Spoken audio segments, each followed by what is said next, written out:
kind of a harangue, I sense. So it's a harangue and poetry. Maybe it's haranguetry. But in any case, the name of it is called The Cereal Bubble, and it starts with an epigraph by none other than Warren Buffett, which says, "When the tide goes out, you can see who's swimming naked." So every day I trust my life to the builder of this building that trucks me up from floor to floor. It does not sport some exotic flange or incredible floating wing to make me feel I might finally reach heaven when the Dow tops 15,000. It is built so it doesn't fall over. And every day I drive my car into the ground, but it responds without the steering wheel coming off in my hands. The planes land at O'Hare in the night, safer than a trip on the interstate to see my dentist. 1,000 bridges span the Mississippi, every crack monitored and measured. But if I take this 20 to the bank for a deposit, only God knows where it goes. We are a nation of speculators, and we want God to bless our debt. God bless our debt so that we may go on speculating on debt, restructured to make it sweeter.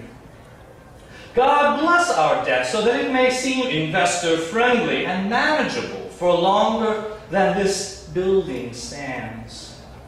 God bless our debt and the financiers who believe in it, knowing their service is a public utility guaranteed to never fail.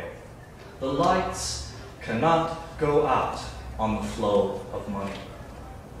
Oh God, bless our mounting debt, so that we can still buy. Stand beside us and guide us to what we owe will blow a hole in the sky.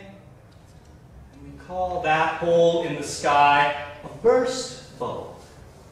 It visits us sorting through the rubble, and it ensures the myth of the market that self-corrects, the redirect of money to the best position, to the most noble utility and advantage. And a lot of what I see for sale is crap. I would like to see a nation of engineers and educators instead of the expanded battlefield littered with quick-fix investors who pretend to be our heroes. Where have all the investors gone? Long time hustling. Where have all the investors gone? Their PE ratio. Where have all the investors gone? Gone to mortgage-backed securities.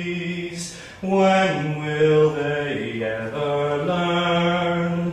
When will they learn about Dutch tulipomania in the 1630s, where whole estates were gambled on the rising price of tulip bulbs? When will they learn about the demise of the South Sea Company in 1720 and the flood of failed goldsmiths and banks? The railway craze in the 1840s that saw new stock exchanges in Bristol, Birmingham, Manchester, and much of the middle class lay in ruins after the collapse. When will they learn about the fiber optic fiasco, overbuilt beneath the ground and sea, still unable to push bits through the dark lanes? And when will they learn about the tech stock bubble, the dot-coms bombing and driving down retirement portfolios, leading straight into the housing bubble and the wealth effect, convincing the masses their greatest asset for investment is their home?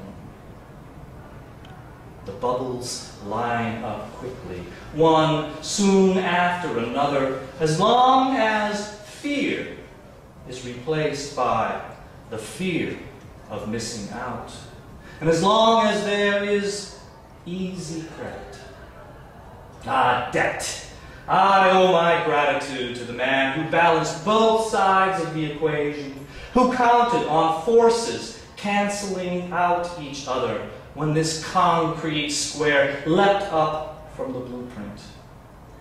If only the plan hacked out by the appetite for profit would last as long. But there is only a blink at the risk made invisible by Wall Street on its march into the I don't know. Well, I don't know, but I've been told debt was meant to be bought and sold. Sound up, 1, 2, sound up, 3, 4. Knock them all down, 1, 2, 3, 4. I want to reform the notion we were at the end of history in 1989 when capital would start to flow unchecked, uninterrupted, poured glass to glass, a rising tide that lifts all boats.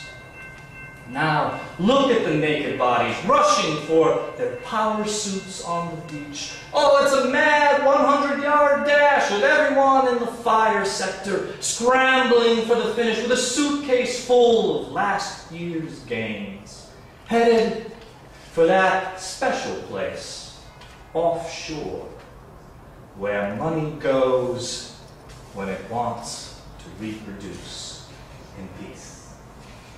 Thanks.